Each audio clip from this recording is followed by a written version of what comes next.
Well, let's continue our conversation about this legend. As we mentioned off the top of the show, it's this Sunday that Stu Hart would have celebrated his 100th birthday. He made it to 86? 88.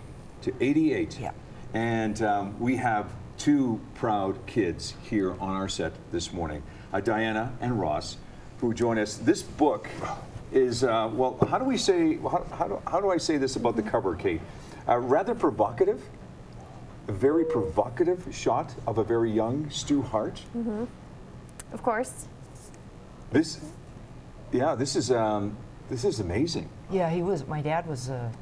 He's a tough guy. Yeah, I mean the build he had with, you know, he was. I mean, he had such perfect physique, and he was so disciplined. You know, he used to take pride in how he could do 1,000 squats in one go, you know, without stopping, and run up and down the stairs, the Parliament stairs in Edmonton, and without stopping. You know, he was a phenomenal athlete. But I just, you know, that kind of physique in those days was. It was such a natural physique, you know, before the steroid era, I guess, if I dare call it that. But and it was just from working out and conditioning, and with what weights he had, and wrestling a lot. But you know, he was active in so many sports too. But it really captured a true athlete's look, that picture. Well, we captured Stu Hart back in 1981. We did an interview with him, and we want to show you a clip of our interview with, well, it was not to say our interview, but with one of our producers here, Jim, who actually had the honor of interviewing Stu back in 1981. Have a look and have a listen. This is pretty cool.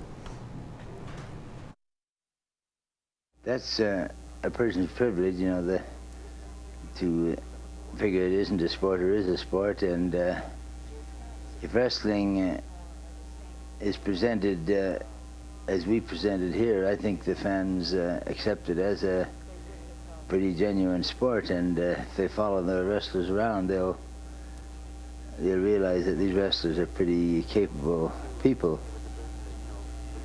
We got a very high caliber of wrestlers in this area. I've been in all parts of the world wrestling, and I'd have to consider wrestling one of the toughest sports there is. There you go. It was back in 1981 that interview was done with Mr. Stu Hart. Pretty cool, hey? Oh yeah, I believe every word that he says too. I still feel that way about wrestling. Because of my dad. Yeah. You must see a lot of pictures and videos of him constantly like that. What is it like to kind of see those pop up here and there? Does it make you proud? Yeah, stirring for me. It's emotional. Rossi's a living legend. Yeah, he is. I mean, people in Alberta, people across Canada, people around the world know of your dad. How crazy is that? Yeah, it's amazing. I mean, who's this, by the way? That's my dad when he was a baby. I instantly get recognized in other cities or the remote places in Canada, because I guess I look a little like my dad, but just the legacy he left, you know, as a promoter, and where he trained guys, he brought so many big names into the business, and just his philosophy of working hard and wrestling, and the athleticism that goes into wrestling, whether it's showmanship or not. And you know, my dad always worked hard to protect the image of the industry and make sure wrestlers earned everyone's respect as athletes and fighters, and that was important because they weren't hockey players or football players, but they were technicians, and had to go through a lot of physical sacrifices. Yeah, we see some pictures here of early ones of your dad and mom, and that dog my dad had, and Al Oming had the champion boxers, like world champion boxers. Oh, I'm sorry, where are you guys in this picture? Sorry, real quick. Ross is the baby. House. Yeah, Diana wasn't born in this picture, but Diana's in this one. Okay, where are you there? I'm in the middle in the blue dress. In the blue dress. Look at you. Yeah. Lorelei is the black cat. My mom and dad, Ellie, Georgia, and Allison. It's my mom and dad at the house. What a beautiful picture. I remember that day too. We took the Christmas card picture that day. Oh, no kidding. Yeah. Yeah. There's the Christmas card picture right there. Yeah, The Stu Hart family. Look at that. Yeah, it's got I'm the in entire the family. middle front, and Ross is right next to me with the athletic shirt. Who's got the kitty cat in that picture? Brett. It was Brett, yeah. Heathcliff was the Yeah. cat. That's all the boys, all the 8 boys and my dad. Look Nice at that. picture. Bring back Oh. some memories. Look at All this. the grandchildren. How's that for a Christmas picture? All Jeez. the grandbabies. Oh my. Yeah, this is taken right in My our dad's hope. living room. You can see the chandelier in the background. Yeah. It's my Yeah. mom and dad, I think, at one of the weddings or something. I don't know where that is. Definitely, I think it was one of the weddings. This is the Order of Oh. Canada that your Oh, father my- received as well too. Dad was so proud of that. I bet he was. He, eh? yeah, Yeah. my mom too. And this is when he was 86. This picture in 86. Jared Sitch, I believe, was the photographer photographer, of that. yeah. Nice picture. Oh, it's a fantastic picture. Yeah. What are you thinking, Ross? You're looking at that, and you're taking a moment, aren't you?